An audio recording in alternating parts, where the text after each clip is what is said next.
Marc, chapitre 4. Jésus se mit de nouveau à enseigner au bord de la mer. Une grande foule s'étant assemblée auprès de lui, il monta et s'assit dans une barque sur la mer. Toute la foule était à terre, sur le rivage.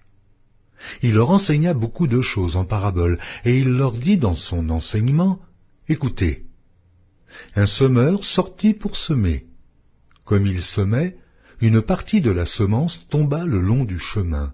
Les oiseaux vinrent et la mangèrent. Une autre partie tomba dans un endroit pierreux, où elle n'avait pas beaucoup de terre. Elle leva aussitôt parce qu'elle ne trouva pas un sol profond, mais quand le soleil parut, elle fut brûlée et sécha, faute de racines. Une autre partie tomba parmi les épines.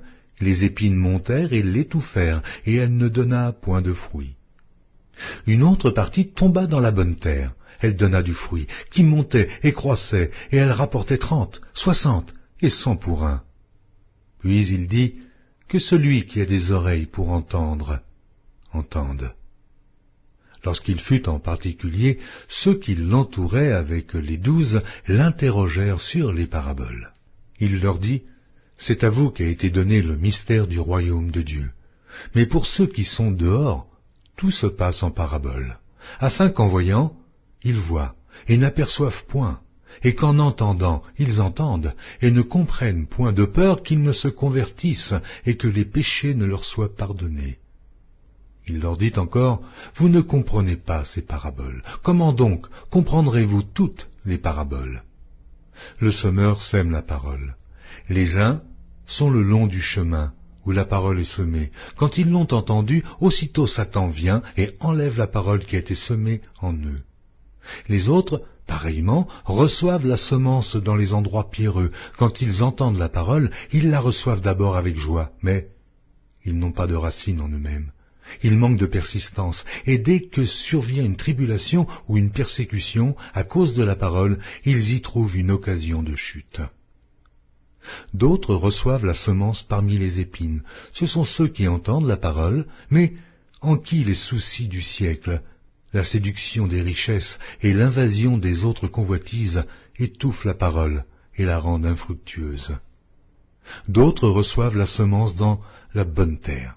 Ce sont ceux qui entendent la parole, la reçoivent et portent du fruit, 30, 60 et 100 pour un.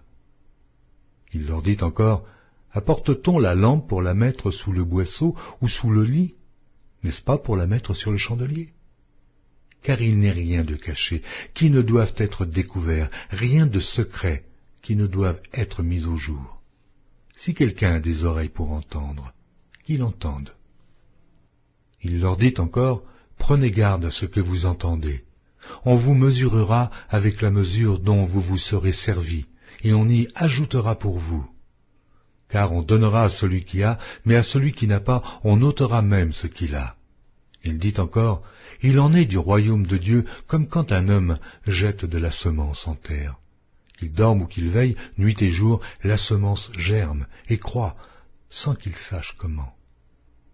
La terre produit d'elle-même d'abord l'herbe, puis l'épi, puis le grain tout formé dans l'épi, et dès que le fruit est mûr, on y met la faucille, car la moisson est là. Il dit encore, à quoi comparerons-nous le royaume de Dieu, ou par quelle parabole le représenterons-nous?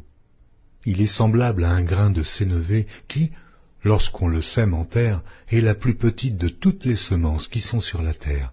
Mais lorsqu'il a été semé, il monte, devient plus grand que tous les légumes, et pousse de grandes branches, en sorte que les oiseaux du ciel peuvent habiter sous son ombre. C'est par beaucoup de paraboles de ce genre qu'il leur annonçait la parole, selon qu'ils étaient capables de l'entendre. Il ne leur parlait point sans parabole, mais, en particulier, il expliquait tout à ses disciples. Ce même jour, sur le soir, Jésus leur dit, « Passons à l'autre bord. » Après avoir renvoyé la foule, ils l'emmenèrent dans la barque où il se trouvait.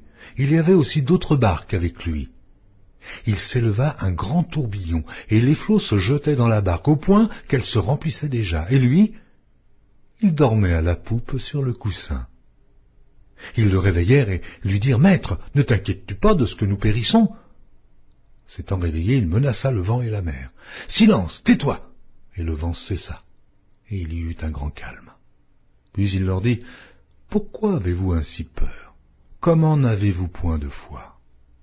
Ils furent saisis d'une grande frayeur, et ils se dirent les uns aux autres, « Quel est donc celui-ci, à qui obéissent même le vent et la mer ?»